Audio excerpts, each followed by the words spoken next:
leg up and just pushing against the plinth on the bottom. Okay. Doing dorsiflexion. You could also just sit on the plinth. Watch how easy this is. Use the other foot. And use the other foot. Yeah. Boop. Done. That's ISO. Yep. And then active assisted range of motion, we would be on the end because we have to be sideline for gravity minimize. And Take off the come shell. off. Yeah. I'm taking this off. Okay. Relax. Pillows. Oh yeah. Over here. All right. So here we would be supporting him, and he wouldn't be able to do the whole thing because he's a 2-. So then we would be helping him do the dorsiflexion. Active assist. Active assist, and then active. I could just sit here and just kind of support the heel as he does it by I would say himself. support the foot completely. Completely. So just come here. Yep. Have him do the motion for a 2. And then we The have, thing of it is, when you guys support, and I know this gets confusing, that's why I'm gonna say it now, but the support has to be at the foot itself, otherwise he's dropping into inversion. So your support should encompass the metatarsal head, at least. So we're moving in this plane. okay, so go ahead. Don't worry so much about the heel. The calcaneus isn't really gonna move. Kind of move, yeah. It's kinda stuck. And then we have a 2+, so he'd be able to take minimal resistance throughout the range. So then I would just be here, and he would be going. Now you still support. So always put that, so here's the thing. Let me just step in. Okay. Any ankle motion you're doing in gravity minimized, I could do the whole thing right like this. I'm supporting, and I could add resistance with my fingers or my thumb and hypothenar eminence. So your hand hold should be just like so, okay? You don't have to move. So whether I do, okay, he's starting in plantar flexion, he's doing a 2 by himself. Go ahead, toes to the nose. See? I give him resistance. I don't have to move. I just grasp toes to nose, and I'm pulling back. Easy, okay? Same thing goes with plantar flexion. So I'm still supporting, but I'm giving him resistance with my thumb for plantar flexion, okay? You never let go of the support. Here is not going to do anything because he's going to drop. So it has to be here. Okay? You are the gravity minimizers. I always say that, right? Okay.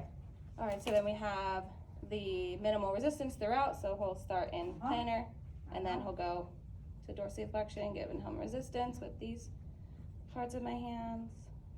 Good.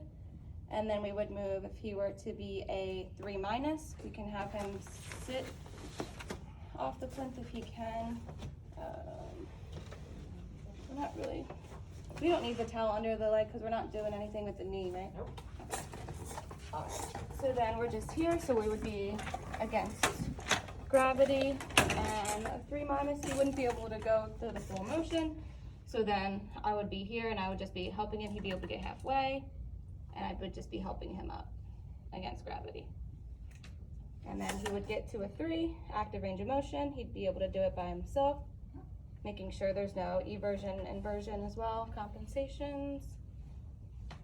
And then after that we have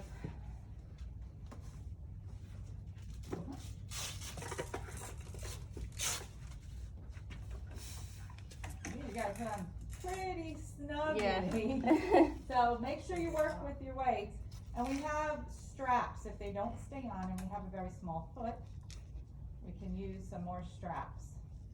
So then the constant, we would put that on his foot, and he would just go through the motion. Good. And then we have variable, which you can, I guess you can come here. Do this one. It's kind of easier. And it's kind of low, but I like a lower one. yeah, like something like this. The lower, lower step. So it's not so high. Yes, Yep. See, hopefully it'll fit over.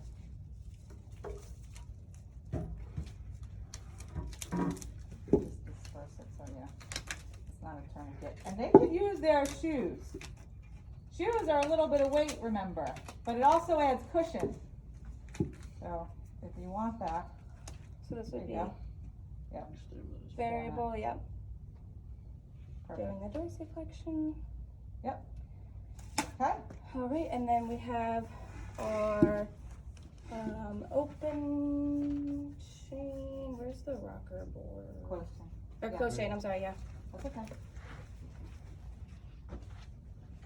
Well, that's balanced. So do you have any closed chain? I mean, we had the box board too, but we are not really sure what. That's balanced. So if we think Yeah. about when we're on a flat surface, what could we do for dorsiflexors The squat. if we're on a flat surface? Kind of maybe. As we come back, I mean, as we shift our weight back, our dorsiflexors are going to kick in to stabilize us. So everybody do that. Shift your weight back. What happens? To Yeah. stay balanced, your dorsiflexors kick in, right? So if you think about it, any backward perturbation is going to kick the dorsiflexors in. So you can simply use a wall, pretend this is a wall. Instead of me walking over there. But if you had that patient standing here and you went back, what happens? So just push back and pull forward. Push back, lean back. Ugh, I didn't quite make it, but my dorsiflexors kick in all the time. If you had a person sitting on a ball, right? Gate belt. Sort of, kind of here is a